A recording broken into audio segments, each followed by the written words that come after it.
Masya Allah. Dalam video kali ini, Ustaz Khalid Basalama menceritakan kepada kita semua tentang kisah kehidupan Rasulullah SAW. Setelah menyaksikan video ini, insya Allah akan tumbuh dalam diri kita rasa cinta dan rindu kepada Rasulullah SAW, dan mudah-mudahan kita bisa mencontohi segala sisi kehidupan beliau sallallahu alaihi wasallam. Selamat menyaksikan video kali ini. Semoga memberikan inspirasi kebaikan dalam kehidupan kita. Pernah Nabi sallallahu alaihi wasallam berbaring di rumah beliau. Pada saat ummahatil mu'minin radhiyallahu anhunna sempat meminta pada saat itu kenaikan nafkah, maka Nabi SAW menghajar mereka. Salah satu dari ummahatil mu'minin adalah Hafsah radhiyallahu anha, anak Umar bin Khattab radhiyallahu anhu. Umar khawatir jangan sampai Hafsah diceraikan oleh Nabi SAW karena perilaku ini. Tentu saya sedang tidak membahas hajarnya Nabi SAW atau bagaimana Nabi SAW sedang mendidik para istrinya. Tetapi Nabi SAW pada saat itu tidak bertemu dengan mereka, tidak mengajak ngobrol selama sebulan, yang masyhur dalam riwayat Bukhari, untuk memberikan pendidikan agar mereka bersyukur kepada Allah Subhanahu wa taala dan tidak membangkang terhadap hukum-hukum yang telah Allah terapkan. Umar bin Khattab mendatangi rumah Nabi SAW dengan niat ingin mencari ridho Nabi SAW agar jangan menceraikan Hafsah, karena Hafsah termasuk salah satu daripada tanda kutip otak permasalahan lahirnya permintaan naik nafkah dari para istri Nabi SAW. Waktu Umar bin Khattab masuk ke rumah Nabi SAW dan Nabi SAW lagi berbaring, tiba-tiba spontan waktu Umar bin Khattab masuk rumah Nabi SAW, tiba-tiba meneteskan air mata, menangis karena melihat kondisi Nabi SAW. Rumahnya sederhana sekali, hanya ada beberapa perabot, dan beliau SAW tidur di atas sebuah tikar. Tikar ini ada bolongnya sehingga membuat sisih tanah di rumah Nabi SAW, karena zaman dulu nggak ada keramik, tanah saja, itu sempat menyentuh sisi kanan tubuh Nabi SAW dan mengotori baju beliau. Sambil beliau pun tidur tidak menggunakan bantal karena meletakkan telapak tangan beliau saja di bawah pipinya. Umar bin Khattab waktu melihat kejadian tersebut tiba-tiba menangis. Dan beliau sambil menangis terseduh-seduh mengucapkan salam kepada Nabi SAW. Nabi SAW menjawabnya. Lalu tiba-tiba Umar juga berkata, "Ya Rasulullah." Dia tidak bicarakan lagi masalah anaknya nih. Melihat prihatin keadaan Nabi SAW begitu. Sungguh Kisra, raja yang berkuasa di Persia, salah satu negara adik kuasa pada saat itu, dan Kaisar di Romawi, negara yang lain berkuasa di dunia ini, ada dua negara yang berkuasa pada saat itu. Mereka tidur di dipan-dipan yang empuk, mereka menggunakan baju-baju yang mewah, mereka didampingi oleh dayang-dayang yang mengipas mereka. Mereka juga duduk di sekitar di sekitar mereka penuh dengan buah-buahan dan beragam macam makanan. Sementara Anda utusan Allah, Nabi kami, Anda adalah raja kami, seperti ini keadaannya ya Rasulullah. Artinya kok sederhana sekali dan sampai tidur pun berbekas-bekas tanah di sisi kanan Nabi SAW. Perhatikan apa yang Nabi SAW jawab teman-teman sekalian. Dan ini yang menjadi pemicu awal kenapa kita bahas masalah kalimat yang saya bilang rahasia nanti. Nabi SAW duduk darinya baring lalu berkata, "Wahai ibnu Khattab," wahai anaknya Khattab, maksudnya Umar, "apakah kau masih ragu dengan apa yang telah selama ini aku sampaikan? Apakah kau masih ragu wahai Umar bahwasanya mereka memiliki dunia, tadi orang-orang yang kamu sebutkan itu, dan kita memiliki akhirat? Apa kau masih ragu semua dengan janji-janji Allah dan semua ancamannya sampai akhirnya kau berkata seperti itu?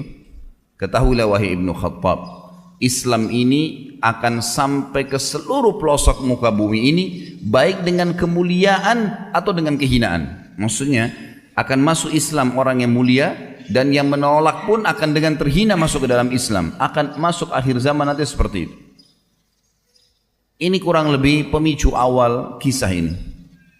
Juga yang lainnya adalah riwayat Bukhari, Khabbab bin Arat radhiyallahu anhu, sahabat Nabi yang mulia, seorang mantan budak di Mekah dulu, datang kepada Nabi SAW di Mekah, mendekati beliau lagi di depan Ka'bah, kemudian menggunakan jubahnya sambil berdoa kepada Allah Azza wa Jalla.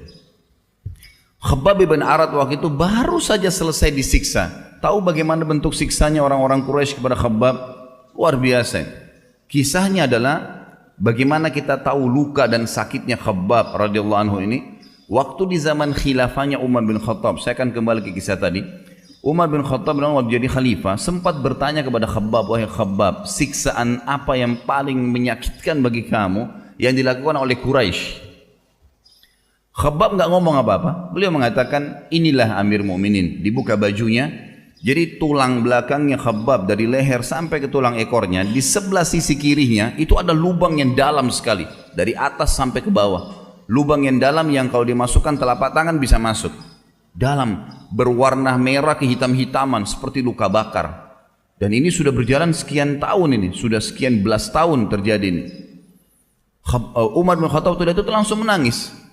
Teteskan air mata sedih melihat apa yang mereka lakukan dengan kau, hai Khabbab, sampai seperti ini tubuhmu. Maka Khabbab berkata, wahai Amir Mukminin, waktu awal-awal Islam diiklankan dan saya termasuk penganut awal Islam, mereka orang-orang Quraisy membuka bajuku, kemudian meletakkan batu-batu yang runcing dan tajam di padang pasir yang sengaja mereka tancapkan di dalam tanah dengan kokoh. Kemudian badan saya, kedua kaki saya dipegang, kedua tangan saya lalu saya diseret dengan cara keras di atas batu-batu tajam tersebut sampai akhirnya belakang saya bolong seperti ini. Waktu masih netesin darah, baru selesai disiksa seperti itu di Mekah. Khabbab bin Arat datang kepada Nabi SAW. Nabi SAW lagi di depan Ka'bah, mengatakan, ya Rasulullah, dibuka bajunya, lihat nih perilakunya orang Quraisy, luar biasa nih penyiksaannya. Tidak ada orang yang disiksa seperti saya gini. Tapi alhamdulillah masih hidup. Lalu kemudian dia maksudnya berkatalah Khabbab, ya Rasulullah, mumpung anda di depan Ka'bah, anda seorang utusan Allah, mintalah agar Allah memenangkan segera agama ini. Apa kata Nabi SAW? Wahai Khabbab, innakum qaumun tasta'jilun. Sesungguhnya kalian kaum yang buru-buru. Wahai Khabbab, demi zat yang ubun-ubunku dalam genggamannya, Allah Azza wa Jal akan memasukkan agama ini ke seluruh pelosok muka bumi ini, baik dengan kemuliaan atau dengan kehinaan. Pasti orang akan masuk menerima agama ini karena kepintarannya, kecerdasannya, atau dia akan masuk Islam dengan terpaksa pun nanti di akhir zaman. Dan wahai Khabbab, Allah Azza wa Jal akan menyebarkan Islam sampai-sampai seorang wanita jalan dari Hadramaut menunggangi unta sendirian, tidak didampingi oleh siapapun, menuju ke San'a.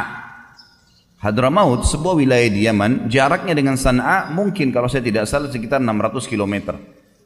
San'a ibu kota Yaman, sampai sekarang masih ibu kota. Dan dulu antara Hadramaut dengan San'a ini teman-teman sekalian terdapat puluhan suku, semuanya perampok. Kalau orang dulu jalan antara San'a dan Hadramaut itu antara hidup dan mati. Kalau dia lolos dari satu suku yang akan merampoknya, maka dia akan ditangkap oleh suku yang lain di depannya. Setiap suku yang dilewatin pasti akan merampok.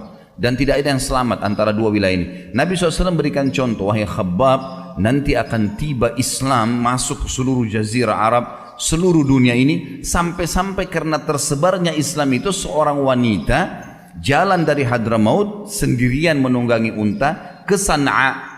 Dan tidak ada satupun yang mengganggunya serta dia tidak takut kecuali kepada Allah.